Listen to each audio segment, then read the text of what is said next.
Shalom, selamat pagi anak-anak hebat kelas 4. Bapak sangat senang sekali boleh kembali bersama dengan anak-anak semuanya dalam pelajaran agama Kristen. Dan sebelumnya Bapak ingin mengucapkan selamat hari Natal dan selamat tahun baru buat kita semuanya. Dan seperti biasa, sebelum kita memulai pelajaran kita akan memulainya dengan doa. Mari kita berdoa. Bapa yang baik yang kami kenal di dalam nama Tuhan Yesus Kristus, kami bersyukur buat hari yang baru yang Tuhan beri bagi kami, bahkan tahun yang baru bagi kami. Pada pagi hari ini kami akan memulai pembelajaran agama Kristen. Tuhan memberkati sehingga melalui pembelajaran pada pagi hari ini setiap anak-anak di rumah semuanya boleh mendapatkan berkat yang baru daripada Tuhan. Terpuji namamu. Kami mulai pembelajaran ini hanya di dalam nama Tuhan Yesus Kristus. Haleluya. Amin.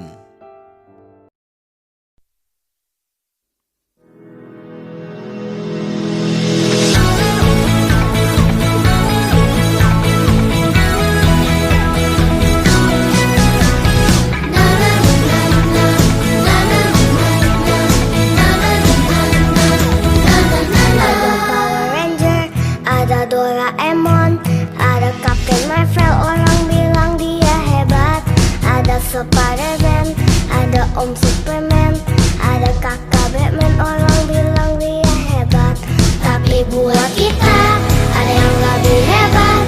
Namanya ajaib, dia jagoan kita. Namanya Yesus, jagoan kita. Tuhan Yesusku adalah jagoanku.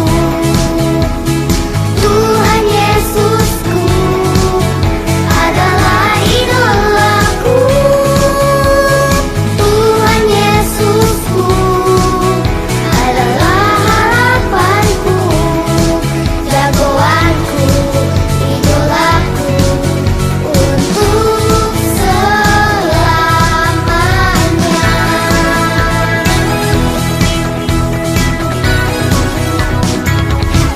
Ada Power Ranger, ada Doraemon, ada Captain Marvel. Orang bilang dia hebat. Ada Spider-Man, ada Om Superman, ada kakak Batman. Orang bilang dia hebat, tapi buat kita ada yang lebih hebat. Namanya ajaib, dia jagoan kita. Namanya Yesus, jagoan kita. Tuhan Yesusku adalah jagoanku. Tuhan Yesusku adalah idolaku. Tuhan Yesusku adalah harapanku, jagoanku, idolaku untuk selamanya.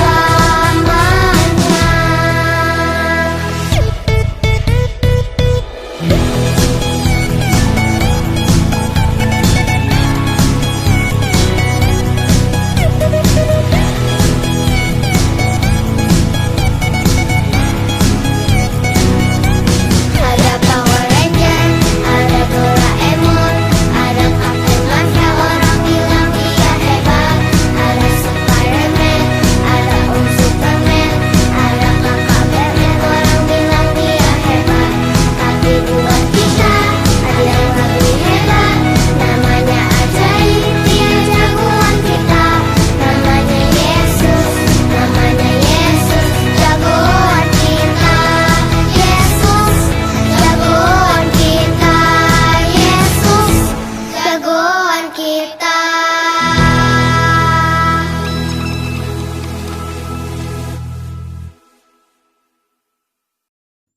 Puji nama Tuhan.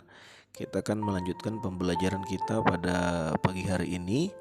Anak-anak di rumah boleh buka bukunya pada bab 8 halaman yang ke-53 dengan tema Tuhan Yesus menyembuhkanku. Pastinya di antara kita tidak ada yang mau mengalami yang namanya sakit ya.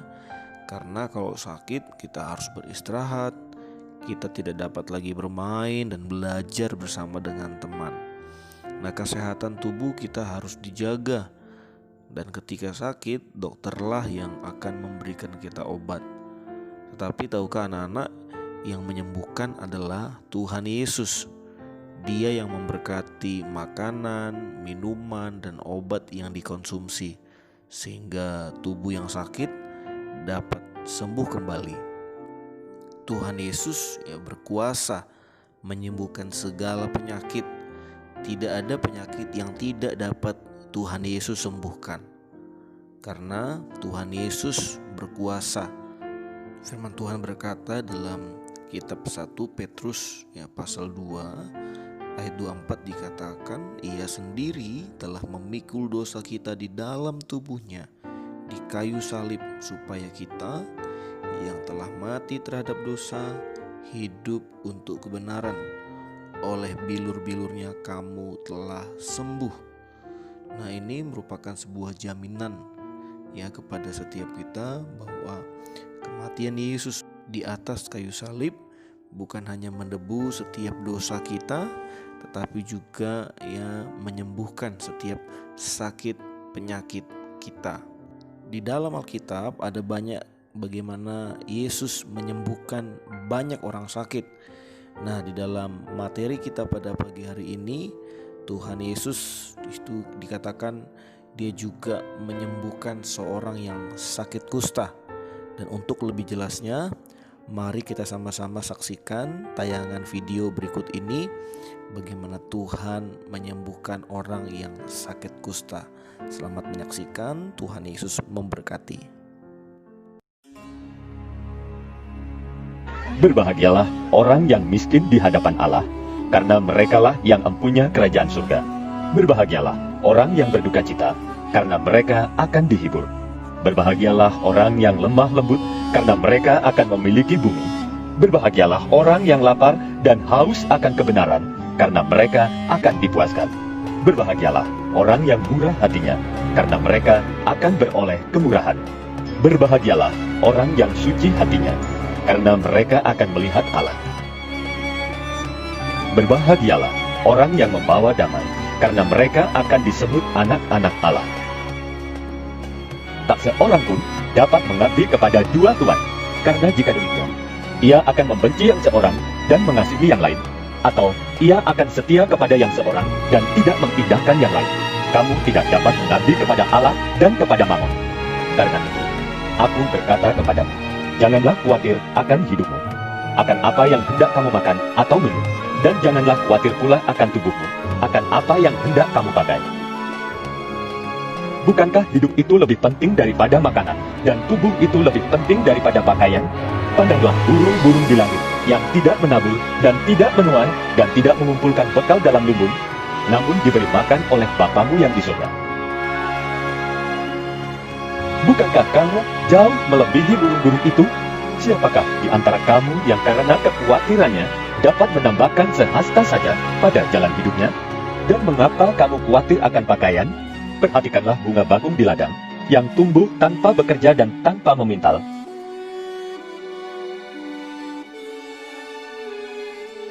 Namun, aku berkata kepadamu, Salomo dalam segala kemegahannya pun tidak berpakaian seindah salah satu dari bunga itu. Jadi, jika demikian Allah mendandani rumput di ladang, yang hari ini ada dan besok dibuang ke dalam api, tidakkah Ia akan terlebih lagi mendandani kamu, hai orang yang kurang percaya? Sebab itu, janganlah kamu khawatir dan berkata, apakah yang akan kami makan? Apakah yang akan kami minum? Apakah yang akan kami pakai? Semua itu dicari bangsa-bangsa yang tidak mengenal Allah. Akan tetapi, Bapamu yang di sorga tahu bahwa kamu memerlukan semuanya itu. Tetapi, carilah dahulu kerajaan Allah dan kebenarannya, maka semuanya itu akan ditambahkan kepadamu. Setelah Yesus turun dari bukit, orang banyak berbondong-bondong mengikuti Dia. Maka datanglah seorang yang sakit kusta kepadanya, lalu sujud menyembah dia dan berkata, Tuan, jika Tuan mau, Tuan dapat mentahirkan aku. Lalu Yesus mengulurkan tangannya, menjamah orang itu, dan berkata, Aku mau, jadilah engkau tahir. seketika itu juga tahirlah orang itu daripada kustanya.